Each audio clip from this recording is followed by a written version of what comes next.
જય શ્રી કૃષ્ણ. રાધે રાધે. શ્રી કૃષ્ણ ગોવિંદ હરે મુરારે, હે નાથ નારાયણ વાસુદેવાય. જય શ્રી કૃષ્ણ મિત્રો. આજે વરુતિની એકાદશીના દિવસે સાંભળો શ્રીમદ્ ભગવદ્ ગીતાજીનો આ અધ્યાય. ગુણત્રય વિભાગ યોગ, અધ્યાય 14મો.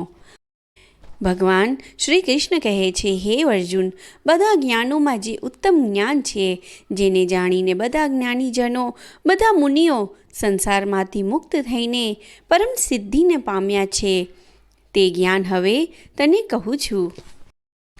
આ જ્ઞાનના આશ્રયથી જે મારા સ્વરૂપને પામ્યા છે, તે સૃષ્ટિની ઉત્પત્તિ વેળાએ જન્મતા નથી ને પ્રલય સમયે વ્યાકુળ થતા નથી. પ્રકૃતિ મારી યોની છે, હું તેનામાં ગર્ભ મૂકું છું, તેમાંથી સર્વ પ્રાણીની ઉત્પત્તિ થાય છે. બધી યોનિઓમાં જે શરીર ઉત્પન્ન થાય છે, તે યોની માતા મહદ બ્રહ્મ, હું તો બીજને આપવાવાળો પિતા છું. મૂળ પ્રકૃતિના વિકારથી સત્વ, રંજ, તમ એમ 3 ગુણો ઉત્પન્ન થાય છે. સત્વગુણ નિર્મળ હોવાથી પ્રકાશકને નિર્દોષ છે. તે સુખ તથા જ્ઞાનના સંગ વડે જીવને બાંધે છે. તૃષ્ણા અને આસક્તિથી ઉત્પન્ન થતા રજોગુણની રાગરૂપ જાણ, તે જીવની કર્મના સંગથી બાંધે છે. સર્વ જીવોને મોહ પમાડનાર તમોગુણ અજ્ઞાનથી ઉપજેલો તું જાણ, તે પ્રમાદ, આળસની નિંદ્રા વડે જીવને બાંધે છે. સત્વગુણ સુખમાં ને રજોગુણ કર્મમાં જોડે છે. તમોગુણ જ્ઞાનને ઢાંકી દઈ પ્રમાદમાં જોડે છે. રજોગુણ તથા તમોગુણ દબાતા સત્વગુણ પ્રબળ થાય છે. સત્વગુણ તથા તમોગુણ દબાતા રજોગુણ પ્રબળ થાય છે. ને સત્વગુણ તથા રજોગુણ દબાતા તમોગુણ પ્રબળ થાય છે. સત્વગુણ વધવાથી જ્ઞાન, વિવેક, રજોગુણ વધવાથી લોભ, પ્રવૃત્તિ, કર્મોનો આરંભ, અશાંતિ, ભોગની ઈચ્છા ઉત્પન્ન થાય છે. તમોગુણ વધવાથી અજ્ઞાન, નિષ્ક્રિયતા, પ્રમાદની મોહ ઉત્પન્ન થાય છે. સત્વગુણની વૃદ્ધિ થતાં મરણ પછી સ્વર્ગલોક પ્રાપ્ત થાય છે. રજોગુણની વૃદ્ધિ થતાં મરણ પછી કર્મની આસક્તિવાળા લોકમાં જન્મ થાય છે. તમોગુણની વૃદ્ધિ થતાં પશુ, પક્ષી વગેરે યોનિમાં જન્મે છે. પુણ્ય કર્મનું ફળ સાત્વિક છે. રજોગુણનું ફળ દુઃખ ને તમોગુણનું ફળ અજ્ઞાન છે. એટલે સાત્વિકથી જ્ઞાન, રજોગુણથી મોહ અને તમોગુણથી પ્રમાદ, મોહ, અજ્ઞાન થાય છે. સાત્વિક પુરુષ સ્વર્ગમાં, રાજસી મનુષ્ય લોકમાં ને તામસી નર્કમાં જાય છે. દેહના કારણ રૂપ 3 ગુણો પર સંયમ મેળવી જન્મ, મૃત્યુ ને વૃદ્ધત્વના દુઃખોથી પર થઈ મોક્ષનો અનુભવ કરે છે. અર્જુન પૂછે છે, હે પ્રભુ, મનુષ્ય 3 ગુણો કેવી રીતે ઓળંગે છે? શ્રી કૃષ્ણ કહે છે, હે અર્જુન, ક્રમ પ્રમાણે સત્વ, રંજ, તમનું કાર્ય પ્રકાશ, પ્રવૃત્તિ, મોહ હોવાથી જે દ્વેષ કરતો કે નહીં મળવાથી મેળવવાની ઈચ્છા કરતો નથી, ઉદાસીન જેવો રહે છે, જેને સુખ દુઃખ સમાન છે, જે સ્વસ્થ છે, માટી, પથ્થર અને સોનાની સમાન ગણે છે, જેને નિંદા, સ્તુતિ, માન, અપમાન, મિત્ર, શત્રુ સમાન છે, તે મનુષ્યને ગુણોથી પર કહે છે. જે મનુષ્ય નિત્ય ભક્તિ યોગથી મારી સેવા કરે છે, મને ભજે છે, તે આ ગુણોથી પર રહે છે. આમ બ્રહ્મનું, સનાતન ધર્મનું ને અખંડ સુખનું સ્થાન હું છું. ઇતિ શ્રીમદ્ ભગવદ્ ગીતામાં શ્રી કૃષ્ણ અર્જુન વચ્ચે થયેલ સંવાદમાં ગુણત્રય વિભાગ યોગ નામનો 14મો અધ્યાય સંપૂર્ણ. હરિનંદન નંદ મુકુંદ હરિનારાયણ હરિ ઓમ.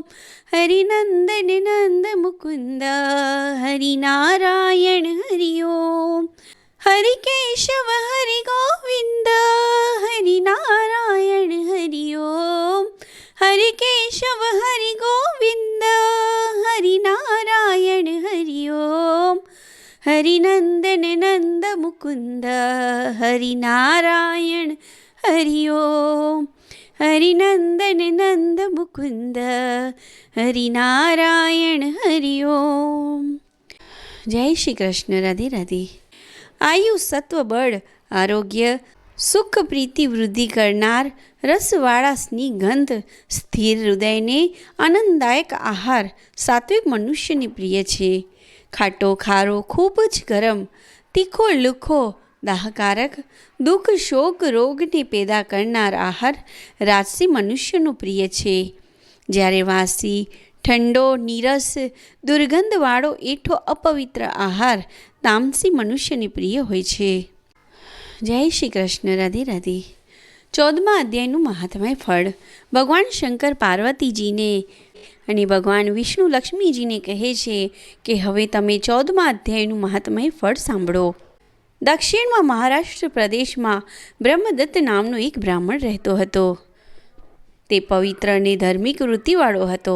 જ્યારે તેની પત્ની કકર્ષા અને દુરાચારી હતી.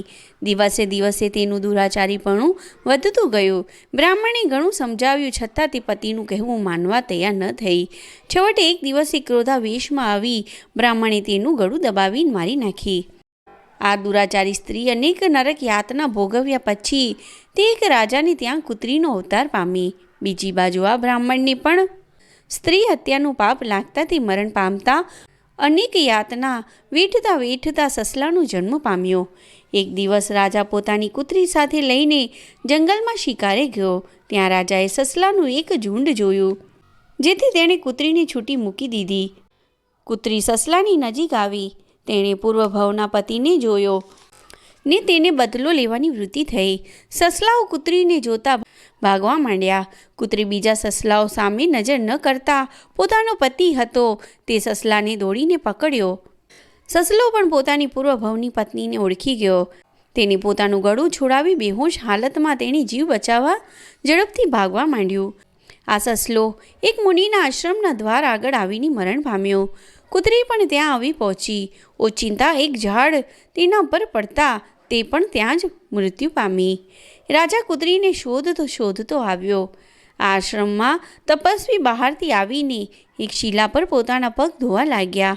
આ જળ વહેતું વહેતું જ્યાં કૂતરી અને સસલો પડેલ તેને સ્પર્શ થતાં તેમનો ઉદ્ધાર થયો. રાજાએ નજીક આવી આ જોયું. તપસ્વીને નમસ્કાર કરી આનું કારણ જાણતા ઈચ્છા વ્યક્ત કરી. તપસ્વીએ જણાવ્યું કે હું દરરોજ ગીતાજીના 14મા અધ્યાયનું પાઠ કરું છું. તેના પુણ્ય બળે મારા પગ ધોયેલા જળનો સ્પર્શ થતાં બંનેનો ઉદ્ધાર થયો છે. આથી રાજાએ પણ દરરોજ ગીતાનો 14મા અધ્યાયનો રોજ પાઠ કરવા શરૂ કર્યો અને એના પુણ્ય બળે તે મરણ પામ્યા પછી વૈકુંઠ લોકને પામ્યો. જય શ્રી કૃષ્ણ. રાધે રાધે. જો આ અધ્યાય સાંભળવામાં તમને આનંદ આવ્યો હોય તો આ વિડીયોને લાઈક કરીને આગળ શેર કરજો ને ચેનલ પર નવા હોય તો સબસ્ક્રાઈબ કરજો, જેથી તમને આગલી કથાઓનું આવી રીતે રસપાન મળતું રહે. જય શ્રી કૃષ્ણ. રાધે રાધે. હરિનંદન નંદ મુકુંદ હરિનારાયણ હરિ ઓમ. હરિનંદન નંદ મુકુંદ હરિનારાયણ હરિ ઓમ. હરિ કેશવ હરિ ગોવિંદ હરિનારાયણ હરિ ઓમ. હરિ કેશવ હરિ ગોવિંદ હરિનારાયણ હરિ ઓમ. હરિનંદન નંદ મુકુંદ હરિનારાયણ હરિ ઓમ. હરિનંદન નંદ મુકુંદ હરિનારાયણ હરિ ઓમ. જય શ્રી કૃષ્ણ. રાધે રાધે.